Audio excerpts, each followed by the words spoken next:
So I am backing out of the driveway. We are working on a new pasture for the cows. We have to get them off of the current pasture to give that time to grow. So I will turn you around and show you where I'm going. I'm pulling out of the driveway. I'm still driving on our property, but we need the car. So let's stay tuned.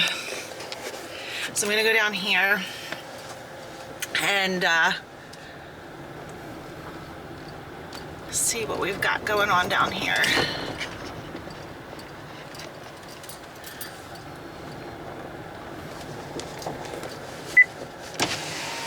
just gonna need to back in the car right there. Okay, so I have to back up. I'll put you back on in a minute. So as I said, we need to make a new containment area pasture for the cows. And what we're doing here is, this was an old put together pig house. We had pigs here at one point. And as you can see, all of this has pretty much grown up. So the cows will really enjoy going through here as it grows and gets greener, and just they've never been on this side before. We have our big pasture on this side of the road, and then this is a smaller section.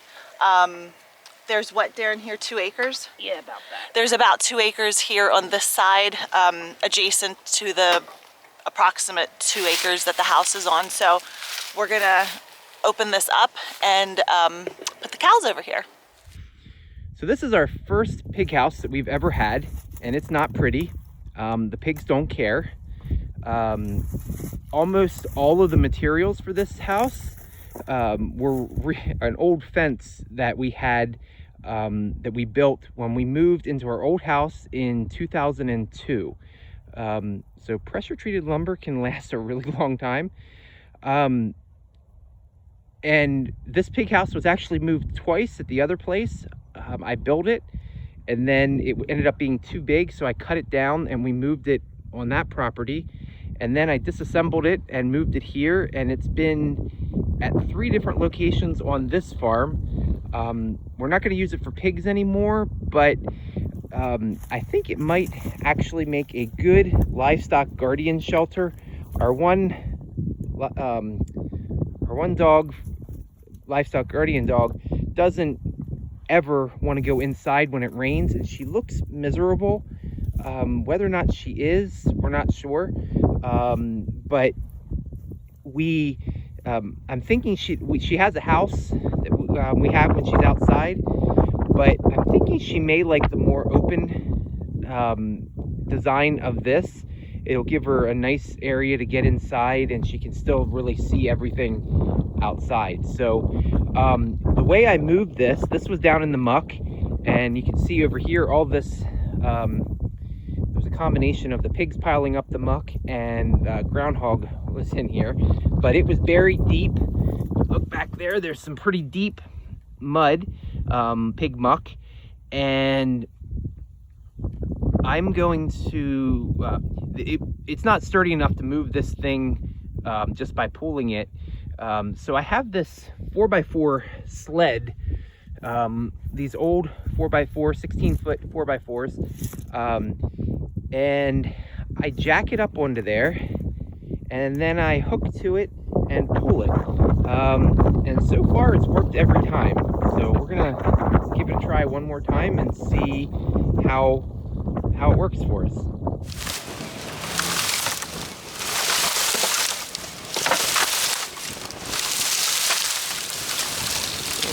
Keep going slowly.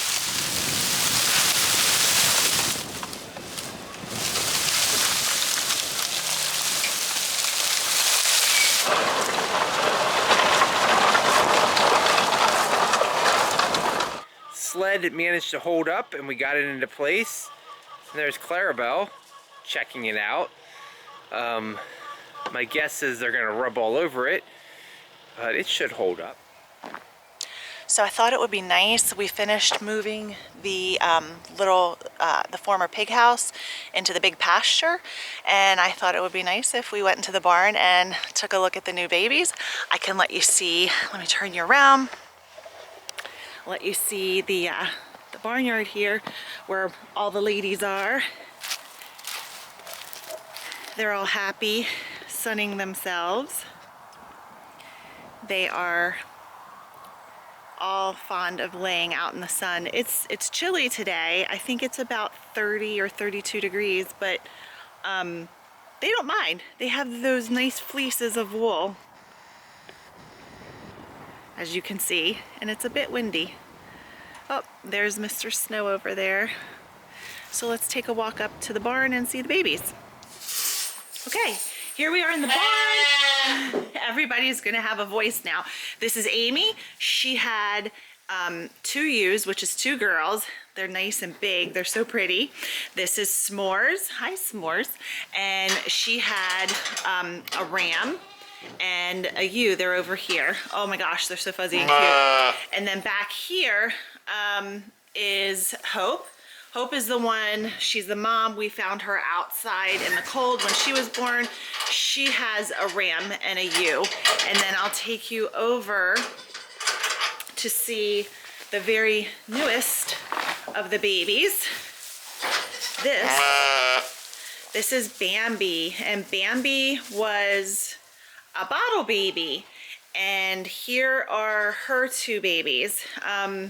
She had 2 little girls. Now Bambi is 100% Finn, and her babies are 50% Finn and 50% Catadin, which is a hair sheep. So they're not full Finn. The Catadins tend to be a little bit hardier than the Finns, but the Finns have a very nice fleece. So, yeah, all these babies, Hope's babies are just jumping around. They're getting so big. I don't know if you can see how tall they are. That's the back of Hope, and they're almost up to her back hip. They're just so cute. So we're gonna get these babies. They're having a little bit of trouble nursing because Bambi is a first-time mom, and she's not quite sure what she should do. So we're gonna have to put these babies on her. Luckily, since she was a bottle baby, she's easy to handle and she's very, very friendly. So we're gonna do that and get these babies some milk. We are back, and I wanted to show you for our garden plans. Let me adjust the lighting on this. I'm still learning the camera, so please bear with me. Wanted to show you the plans. Sarah and I are in charge of the garden this year, and I wanted to show you we are using the former pig yard that we had. It has been vacant now for several months, and if you're not aware, if you're a first-time gardener, whenever you have animals on soil, that soil has to be vacant for at least 3 months so that you're not worrying about E. coli and things like that from the manure that's left behind. But let me just show you how well these pigs aerated this ground. So let me turn you around and look at this. This is just beautiful. Like, I mean, if you can see, it's just nice and dark and rich. And we're going to be using all of this. We're going to be moving the goats out of here, and we're going to take this whole space. We're going to move this pallet structure here, and then we are probably going to expand out this way into the big pasture. And yeah, this should be a really nice garden for us this year. We're determined to grow just about everything we eat, so stay tuned. So what Sarah and I are working on right now is cleaning up anything that might be in the way of putting down our beds. Like, we're going to be getting rid of all the leftover stuff from the pigs, whatever we needed. This has become a little bit of a catch-all. We've got some tarping here and that kind of thing. We're going to leave these cattle panels up and keep these cattle panels up. and obviously that's the fence for the pasture. So what we're gonna do is actually we're gonna expand over here. We're gonna take this one down. I misspoke. We're gonna leave the pasture fence up, and then we're going to move this down there. The goats are gonna move and go up where the cows are gonna go. So we're gonna take care of that and hopefully get a lot of this cleaned up today. So Sarah and I have finished up for the most part, picking up the bigger rocks and things. I'll show you this container right here. We just picked up most of the rocks that we could, you know, surface rocks. And we're going to start, the soil can be worked right now. It's really rich. I believe I showed that to you already. Let me, Sarah, could you come over and talk for a second about what kind of garden we're gonna do and how we're gonna do it? Sure. Okay. So we're doing a no-till garden, which if you've heard of Charles Dowding, he's been doing it for over 40 years, so he is sort of like the leader of no-till gardening. He's done tons of experiments with it, and he's shown that it's actually much better for the soil. No-till gardening is basically when you don't disturb the soil at all, and it allows the soil to be properly aerated so that all the little microorganisms can thrive and you get really rich soil. So what we're going to be doing is basically just putting cardboard down, raking over the current soil. This is the old pig pen. So there is a layer of aerated soil that's already on top of the Let me show you. soil. Look how rich this is, and it's already been like the pigs, what they've done, they've made these mounds. We do need to level it out a little bit, but it's composted so beautifully, and it's just going to be, I think, very good soil for our garden this year. Yeah, so we're basically just gonna rake over that, put the cardboard down, put the soil back on, put the seeds in, and then we have a pile of pine wood shavings over there, which we will put on top to keep weeds at bay. Because this is our first time doing it, there are going to be weeds and there are going to be grass seeds, but you just pull them out as you go, and you should be fine. So that's how we're going to do it this year. What Sarah's working on right now is pulling out these seed heads of grass because we don't want them to be put back into the soil once we start turning it over. So when we're turning it over by hand. So she's pulling the grass out and we're putting it in this bucket, and we'll just throw it into another pile that we have going so that we can get our lettuce going here. It's 52 degrees today. It doesn't really feel like it. It feels a lot cooler, but it's windy. So we're gonna go ahead and experiment with these seeds that we have from 2015 that the germination is probably pretty low. So we thought, you know what, let's just throw it in. We have a couple of days in the next 2 weeks that the low is going to be about 25. So we'll see, because lettuce is between 40 and 85 degrees. So we'll see what happens with these seeds as we put them in the ground and go from there. So here I have the, we got this container to keep our seeds in, and we're going to be, what we're working on today to put over here in this section is these 2 packages that we have of 2015 lettuce. Remember, this is an experiment for us because we're not sure of the germination that we're gonna have, but these things are great for keeping and storing your seeds. This is like awesome. So we're gonna put these in the ground and see how it goes. We're working on breaking down the cardboard right now because, as Sarah explained, we're gonna put the cardboard down and then put the soil over top of it.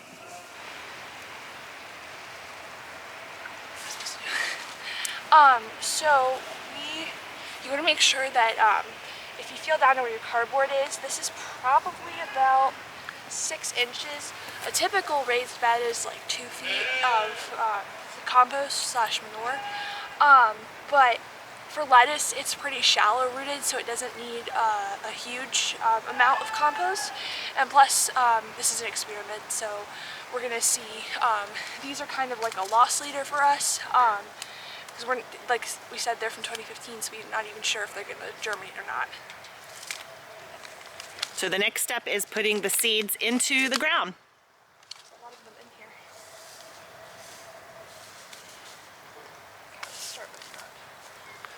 Okay, can you hold that? Alright. We're probably gonna have to thin them because they're just so tiny. But I'm just making sure. You also don't want to plant them too low. That's probably good right there. And how many are you putting in? Oh gosh, like a couple on each. So 2? No, like 4 or 5. I mean, that's probably too many, but you also don't know how, like, the Right, germination we're not is. sure of the germination. And they're so tiny, you can always thin them later. So this is our at-home science experiment. Here, can I have some more of those? That one. Yep. Thank you.